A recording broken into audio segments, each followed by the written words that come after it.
আসসালামু আলাইকুম। মিতা মুস্তাফা স্বাগত জানাচ্ছি এনটিভির সন্ধ্যার খবরে। বাংলাদেশের অন্তর্বর্তী সরকারের প্রধান উপদেষ্টা ডক্টর মোহাম্মদ ইউনূস রোহিঙ্গা সংকট সমাধানে আন্তর্জাতিক সম্প্রদায়কে এগিয়ে আসার আহ্বান জানিয়েছেন। অন্যদিকে ডক্টর ইউনূসের সঙ্গে বৈঠকে বাংলাদেশের অর্থনীতি সহ বিভিন্ন খাত সংস্কারের জন্য আরও ঋণ দেওয়ার আশ্বাস দিয়েছে আন্তর্জাতিক মুদ্রা তহবিল IMF এর প্রধান। কাজী ইফতেখার শুভর desk report. That they speak about the world they want to build, the country they want to build for themselves. বিশ্ব দরবারে এভাবেই বাংলাদেশের তরুণদের পরিচয় করিয়ে দিলেন প্রধান উপদেষ্টা অধ্যাপক ডক্টর মোহাম্মদ ইউনূস।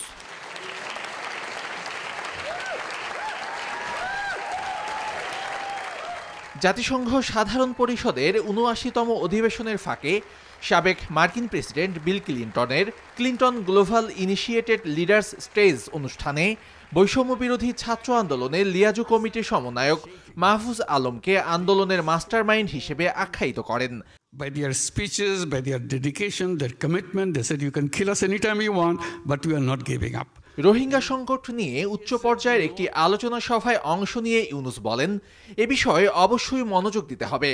প্রধান উপদেষ্টা আন্তর্জাতিক সম্প্রদায়কে রোহিঙ্গা সংকট সমাধানে নতুন করে ভাবার প্রস্তাব দেন।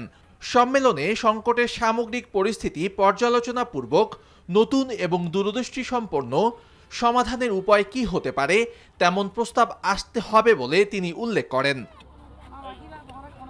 এদিকে বাংলাদেশের অর্থনীতি সহ বিভিন্ন খাত সংস্কারের জন্য আরও ঋণ দেওয়ার আশ্বাস দিয়েছে আন্তর্জাতিক মুদ্রা তহবিল IMF। বাংলাদেশের সরকার প্রধানের সঙ্গে বৈঠকে এ আশ্বাস দেন IMF এর ব্যবস্থাপনা পরিচালক ক্রিস্টেলিনা জর্জিভা। বাংলাদেশের বর্তমান অন্তর্বর্তী সরকারের প্রতি নিজের সমর্থন পুনর্ব্যক্ত করেন IMF প্রধান। সাধারণ পরিষদের অধিবেশন শেষে আগামী ২৭ সেপ্টেম্বর রাতে নিউ ইয়র্ক থেকে ঢাকার উদ্দেশ্যে রওনা দেওয়ার কথা রয়েছে প্রধান উপদেষ্টার। কাজী ইফতেখার শুভ, NTV ইন্টারন্যাশনাল ডেস্ক। জাতিসংঘের সদর দফতর থেকে আমাদের সঙ্গে এখন সরাসরি যোগ দিচ্ছেন এনটিভির New York bureau chief Farid Alam. Farid, আজকে ডক্টর মোহাম্মদ ইউনূসের কি কি কর্মসূচি আছে আমাদেরকে জানাবেন।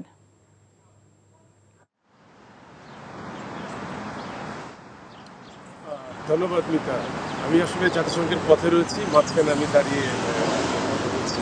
সেটা হলো যে আপনি যেটা জানতে চাচ্ছেন যে ডক্টর ইউনূসের যেসব কর্মসূচি ছিল তার বাইরে গিয়েও কিন্তু তাকে অনেকগুলো কর্মসূচিতে অংশ নিতে হয়েছে এবং অনেক রাষ্ট্র এবং সরকার প্রধান, একাধিক রাষ্ট্র এবং সরকার প্রধানের সাথে তার কথা হয়েছে, বৈঠক হয়েছে, যেটা কিন্তু তার নির্ধারিত কর্মসূচিতে ছিল না।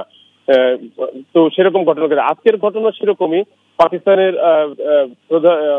প্রেসিডেন্ট সহ আরো কয়েকটি রাষ্ট্রের প্রধানের সাথে তার বৈঠকের কথা রয়েছে এবং কয়েকটি বিশ্ব সংস্থার প্রধানদের সাথে তার বৈঠকের কথা রয়েছে। তো সেই বৈঠকগুলো হওয়া পর্যন্ত যেহেতু এখন সকাল, সুতরাং এখনই আমি বলতে পারছি না যে কি কি বিষয়ে কথা হয়েছে, কি কি বিষয়ে কথা হবে। সেটা জানার জন্য আমাদেরকে আরো একটু সময় নিতে হবে। আরেকটা জিনিস আমি বলতে চাই যে গতকাল, আজকে বুধবার, গতকাল যে অধিবেশনের প্রথম দিনে ডক্টর ইউনূস অনেকগুলো কর্মসূচিতে অংশ নিয়েছেন, বিশেষ করে Rohingya issue, Clinton global initiative সহ আরো কয়েকটি বিষয়।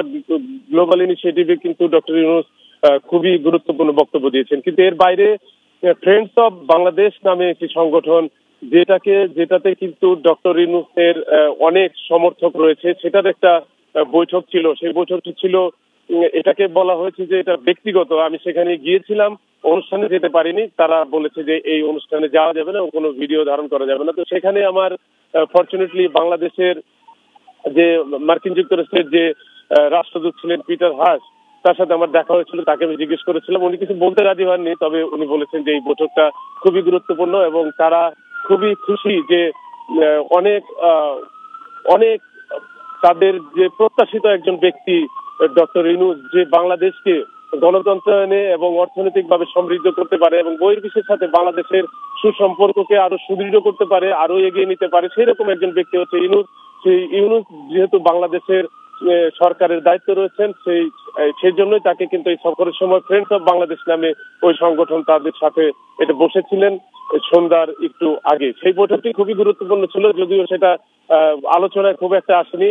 লাইমলাইট আসেনি, কিন্তু সেই বৈঠকে আমি মনে করি যে গতকালে রোহিঙ্গা ইস্যু আইএমএফ এর অর্থ প্রদানের বিষয় ছাড়াও জাস্টিন ট্রুডো এবং যুক্তরাষ্ট্রের প্রেসিডেন্ট জো বাইডেনের সাথে বৈঠক ছাড়াও কিন্তু ওই বিষয়টি কিন্তু ছিল খুবই গুরুত্বপূর্ণ। সেখানে ডক্টর ইউনূস তার কথা বলেছেন, এই জুলাই বিপ্লবের কথাই বলেছেন এবং কিভাবে তাকে দায়িত্ব নিতে সেই কথাগুলো বলেছেন। বাট ওই বৈঠকটি ছিল খুবই গুরুত্বপূর্ণ, সেটা কোনো কারণে যেটা আড়ালে পড়ে গিয়েছে আমি মনে করি সেটা একটা বড় বিষয়। যাই হোক, আপনি যেটা জানেন, শেখ হাসিনা সহ আন্তর্জাতিক বাহিনীর গুরুত্বপূর্ণ ব্যক্তিদের বিরুদ্ধে আন্তর্জাতিক অপরাধ ট্রাইব্যুনালে গুমের অভিযোগ করেছেন 11টি পরিবার এবং এক আইনজীবী।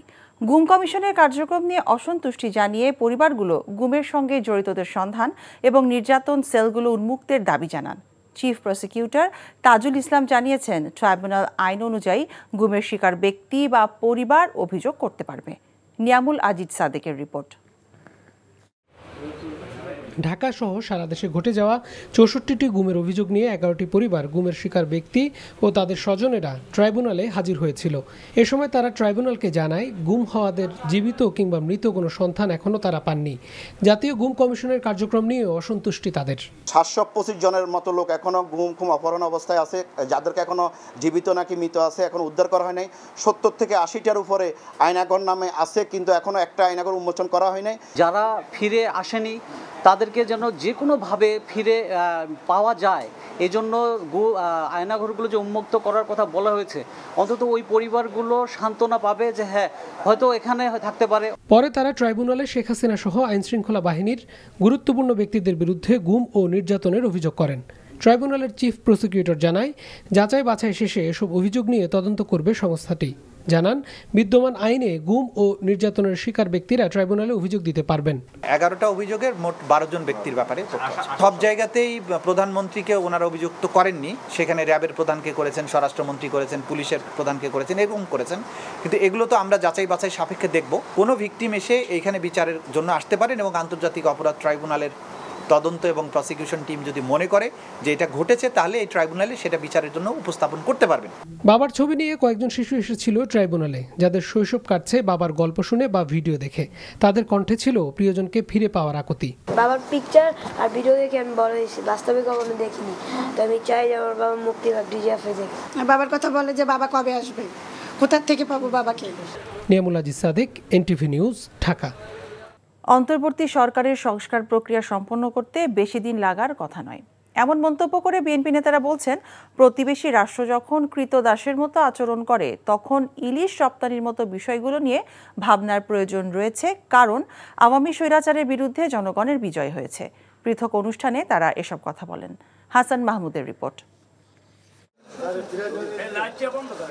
নাগরিক ঐক্যের সভাপতি মাহমুদুর রহমান মান্নার শারীরিক অবস্থার খোঁজ নিতে বঙ্গবন্ধু শেখ মুজিব মেডিকেল বিশ্ববিদ্যালয় হাসপাতালে যান বিএনপির স্থায়ী কমিটির সদস্য ডক্টর মঈন খান। পরে সাংবাদিকদের তিনি বলেন, বিগত স্বৈরাচার সরকারের রাজনৈতিক প্রতিহিংসার শিকার মান্না সহ সব বিরোধী নেতারা।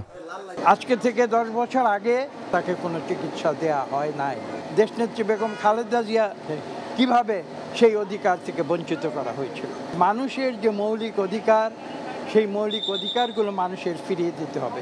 স্বৈরাচারী পরিবেশ সৃষ্টি করেছিল বিগত 15 বছর ধরে শেখ হাসিনার আওয়ামী লীগ সরকার, তার বিরুদ্ধে প্রতিবাদ করেছে ছাত্র জনতারা। এদিকে ডিআরইউতে পল্লী চিকিৎসক অ্যাসোসিয়েশনের 16তম প্রতিষ্ঠাবার্ষিকীর আলোচনায় বিএনপির সিনিয়র যুগ্ম মহাসচিব রিজভী আহমেদ বলেন, প্রতিবেশী রাষ্ট্রে ইলিশ রপ্তানির বিরোধিতা করে না বিএনপি, তবে যখন প্রতিবেশী দেশ কৃতদাসের আচরণ করে তখন দেশের মানুষ আবেগপ্রবণ হতেই পারে। বাংলাদেশের মানুষের তো আবেগ থাকতেই পারে। আমাকে যখন হেয় করবে, আমাকে যখন অবহেলা করবে, আমাকে যখন ঘৃণা করবে এবং বাংলাদেশের মানুষের প্রতি যখন ধৃষ্টতাপূর্ণ কথাবার্তা বলবে ভারতের একজন কেন্দ্রীয় এবং প্রভাবশালী মন্ত্রী, তখন আমার তো আবেগ আসবে না। এরা তো আমাদের সাথে বন্ধুত্ব চায় না, জনগণের সাথে বন্ধুত্ব চায় না। এরা বন্ধুত্ব চায় শুধু শেখ হাসিনার মতো। দ্রুত সংস্কার করা, আমার মনে হয় সংস্কারের প্রস্তাব করা বেশি দিন লাগবে না। সীমান্তে হত্যা, অভিন্ন নদীর পানির হিস্সা সহ ভারতের সাথে অমীমাংসিত বিষয়গুলোর সমাধানের দাবি করেন বক্তারা। Hasan Mahmud, NTV news, Dhaka. কক্সবাজারের চকরিয়ায় ডাকাতের হামলায় সেনা কর্মকর্তা তানজিম সারোয়ার নির্জন নিহতের ঘটনায় 6 জনকে আটক করেছে সেনাবাহিনী। আর আন্তঃবাহিনী জনসংযোগ পরিদপ্তর আইএসপিআর এই তথ্য জানিয়েছে। আটককৃতরা হলেন বাবুল প্রকাশ, হেলাল উদ্দিন আনোয়ার হাকিম, আরিফুল্লাহ, জিয়াবুল করিম এবং মোহাম্মদ হোসেন। প্রাথমিক জিজ্ঞাসাবাদে তারা জানায়, আটককৃতদের মধ্যে 4 জন প্রত্যক্ষভাবে সংঘটিত অপরাধের সঙ্গে জড়িত ছিল, অন্য 2 জন তথ্য দিয়ে সহায়তা করেছে। আইএসপিআর জানায়, গোয়েন্দা তথ্যের ভিত্তিতে ডাকাতি প্রতিরোধ অভিযান পরিচালনার সময় গত 24 সেপ্টেম্বর রাত 3টার দিকে ডাকাতদের হামলায় সেনাবাহিনীর লেফটেন্যান্ট তানজিম সারোয়ার নির্জন নিহত হন। পরে ওই এলাকায় চিরুনি অভিযান চালিয়ে জড়িত 6 জনকে আটক করা হয়। তাদের কাছ থেকে 2টি দেশীয় আগ্নেয়াস্ত্র, গুলি, হত্যাকাণ্ডে ব্যবহৃত একটি ছুরি, একটি পিকআপ এবং একটি মোটরসাইকেল উদ্ধার করা হয়েছে। সাংবাদিক রুহুল আমিন গাজীর জানাজায় অংশ নেন সরকারের উপদেষ্টা, রাজনৈতিক ব্যক্তিত্ব এবং সাংবাদিক নেতৃবৃন্দ সহ সর্বস্তরের মানুষ। বাদজোহর জাতীয় প্রেসক্লাব প্রাঙ্গণে জানাজা অনুষ্ঠিত হয়। পরে তাঁর মরদেহ নিয়ে যাওয়া হয় গ্রামের বাড়ি চাঁদপুরে। সেখানে জানাজা শেষে পারিবারিক কবরস্থানে তাকে দাফন করার কথা রয়েছে। মেজবা হাসানের রিপোর্ট। প্রিয় প্রেস ক্লাব প্রাঙ্গণে সাংবাদিক রুহুল আমিন গাজী, কিন্তু এবারের আশাটা আলাদা। প্রেস ক্লাবে লাশবাহী গাড়ি ঢুকতেই ভিড় জমান হাজারো মানুষ। প্রিয় মানুষ রুহুল আমিন গাজী সবসময় হাসি মুখে সবার সাথে কুশল বিনিময় করতেন। তিনি চলে গেছেন না ফেরার দেশে। শেষবারের মতো প্রয়াত এই সাংবাদিক নেতাকে একবার দেখতে ছুটে এসেছেন সহকর্মী ও সাংবাদিক নেতারা। ছুটে আসেন রাজনীতিবিদ, সরকারের উপদেষ্টা সহ বিভিন্ন শ্রেণী পেশার মানুষ। সাংবাদিকতা ও সাংবাদিকদের অধিকার আদায় ও জাতীয় আন্দোলন সংগ্রামে সাংবাদিক নেতা রুহুল আমিন গাজীর অবদানের কথা স্মরণ করেন তারা।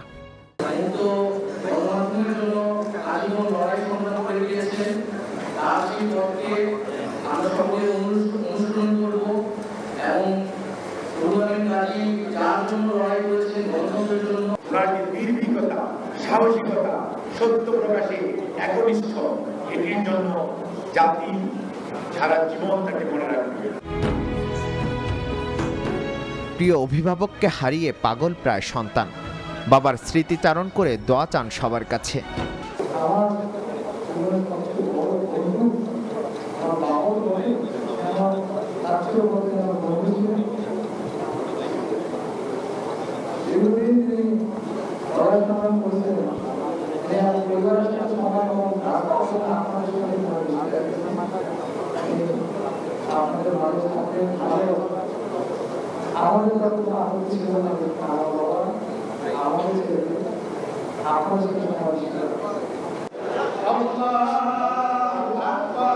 প্রেস ক্লাব প্রাঙ্গণে জানাজার নামাজ পড়ান জামাতে ইসলামের আমির ডাক্তার শফিকুর রহমান।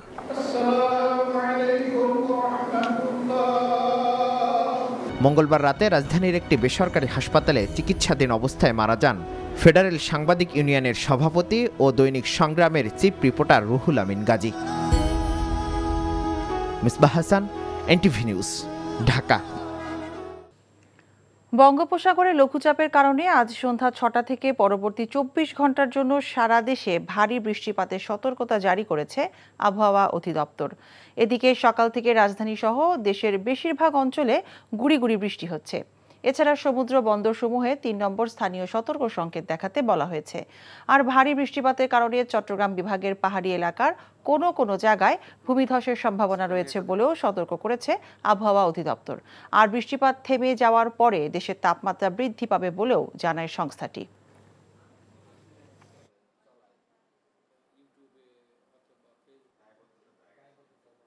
25 এবং 26 সেপ্টেম্বর পর্যন্ত অব্যাহত থাকবে। এর পরবর্তীতে দেশের অধিকাংশ জায়গাগুলো থেকে বৃষ্টির প্রবণতা কমে যাবে। তবে কিছু কিছু জায়গায় বিচ্ছিন্নভাবে বৃষ্টিপাত থাকবে, যেহেতু বর্ষাকাল এখনও বাংলাদেশের উপর বিদ্যমান। আর সাগরে একটি লঘুচাপ সৃষ্টি হয়েছিল, সেই লঘুচাপটি পশ্চিম উত্তর পশ্চিম দিকে অগ্রসর হয়ে উড়িষ্যা দিয়ে দুর্বল হয়ে ভারতের ভিতরে স্থলভাগের উপর চলে গিয়েছে। অক্টোবরের ভেতর এইচএসসি ও সমমান পরীক্ষার ফল প্রকাশ করা হবে বলে জানিয়েছে আন্তঃশিক্ষা বোর্ড।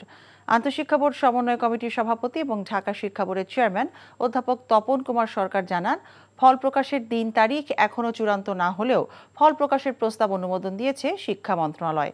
এবার যেসব বিষয়ের পরীক্ষা হয়েছে সেগুলোর খাতা মূল্যায়ন করার পাশাপাশি বাতিল হওয়া বিষয়গুলোতে এসএসসির নম্বর ম্যাপিং করে ফল প্রকাশের সিদ্ধান্ত হয়েছে। ছাত্র জনতার আন্দোলনের পরিপ্রেক্ষিতে 18, 21, 23 ও 25 জুলাইয়ের পরীক্ষা স্থগিত হয়। পরে শিক্ষার্থীদের বিক্ষোভের মুখে বাকি পরীক্ষাগুলো বাতিলের সিদ্ধান্ত নেওয়া হয়। চলতি বছর 9টি সাধারণ শিক্ষা বোর্ড, কারিগরি বোর্ড এবং মাদ্রাসা বোর্ডের অধীনে মোট 14,50,790 জন শিক্ষার্থী উচ্চ মাধ্যমিক ও সমমান পরীক্ষায় অংশ নেয়। ভারতে 3,000 টন ইলিশ রপ্তানির অনুমতি বাতিল সহ পদ্মা মেঘনার ইলিশ রপ্তানিতে স্থায়ী নিষেধাজ্ঞা চেয়ে হাইকোর্টে একটি রিট করা হয়েছে। সুপ্রিম কোর্টের আইনজীবী মোহাম্মদ মাহমুদুল হাসান রিটটি করেন। ভারতে ইলিশ রপ্তানির প্রতিবাদে লিগ্যাল নোটিশ দেওয়ার পর এই আইনজীবী রিট করেন। বাণিজ্য সচিব, মৎস্য ও প্রাণী সম্পদ সচিব, এনবিআর চেয়ারম্যান এবং আমদানি রপ্তানি কার্যালয়ের প্রধান নিয়ন্ত্রককে রিটে বিবাদী করা হয়েছে। এর আগে লিগ্যাল নোটিশে বলা হয়েছিল, ইলিশ বাংলাদেশ ছাড়াও ভারত এবং মিয়ানমারে পাওয়া যায়। ভারতের বিশাল জলসীমায় ব্যাপক ইলিশ উৎপাদন হয়। বাংলাদেশের পদ্মার ইলিশ ভারতে রপ্তানি এবং পাচার হওয়ার কারণে বাংলাদেশের জনগণ ইলিশের অধিকার থেকে বঞ্চিত হচ্ছে। নগদ নিবেদিত অর্থনীতির খবর। গত জুলাই ও অগাস্টে রাজনৈতিক অস্থিরতার কারণে দেশের বাণিজ্য বিঘ্নিত হয়েছে। ফলে চলতি অর্থবছরে দেশের অর্থনৈতিক প্রবৃদ্ধি 5.1% নেমে আসার পূর্বাভাস দিয়েছে এশীয় উন্নয়ন ব্যাংক। এর আগের পূর্বাভাসে সংস্থাটি বলেছিল 2024-25 অর্থবছরে বাংলাদেশে পণ্য ও সেবার সার্বিক উৎপাদন 6.6% হবে। এডিবি বলছে, সাম্প্রতিক বন্যা বিবেচনায় নিয়ে চলতি অর্থবছরে বাংলাদেশের জিডিপি প্রবৃদ্ধির পূর্বাভাস কমানো হয়েছে। নেতিবাচক ঝুঁকি থাকায় সামষ্টিক অর্থনীতির পূর্বাভাস অত্যন্ত অনিশ্চিত। সংস্থাটির পর্যবেক্ষণে বলা হয়েছে, উচ্চ মূল্যস্ফীতি, কঠোর বৈশ্বিক আর্থিক পরিস্থিতি এবং অন্যান্য সামষ্টিক অর্থনৈতিক চ্যালেঞ্জের কারণে চাহিদা কমানো হয়েছে। এর আগে চলতি অর্থবছরে জিডিপির প্রবৃদ্ধি 5.7% হবে বলে পূর্বাভাস দেওয়া হয়েছিল। চলে গেলেন প্রখ্যাত ক্রীড়া সাংবাদিক অঘোর মণ্ডল। দীর্ঘদিনের শারীরিক নানা রোগ ভোগের পর আজ বঙ্গবন্ধু মেডিকেলে লাইফ সাপোর্টে থাকা অবস্থায় তিনি শেষ নিঃশ্বাস ত্যাগ করেন। মৃত্যুকালে তার বয়স ছিল 58 বছর। আজকের কাগজ, ভোরের কাগজ থেকে শুরু করে চ্যানেল আই, এটিএন নিউজ এবং দীপ্ত টিভিতে দীর্ঘ 3 দশকেরও বেশি সময় ছিল অঘোরের ক্রীড়া সাংবাদিক হিসেবে পদচারণা।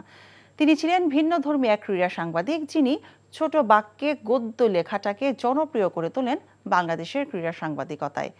কিডনি জটিলতা এবং ডেঙ্গুতে আক্রান্ত হয়ে 5 সেপ্টেম্বর তিনি ভর্তি হয়েছিলেন হাসপাতালে। সেখানে লাইফ সাপোর্টে থাকতে হয়েছে প্রায় 2 সপ্তাহ। পরিবার ও শুভানুধ্যায়ীদের সব চেষ্টা ব্যর্থ করে দিয়ে বিকেলে শেষ নিঃশ্বাস ত্যাগ করেন অঘোর মণ্ডল। তিনি স্ত্রী, 2 কন্যা এবং অসংখ্য গুণগ্রাহী রেখে গেছেন।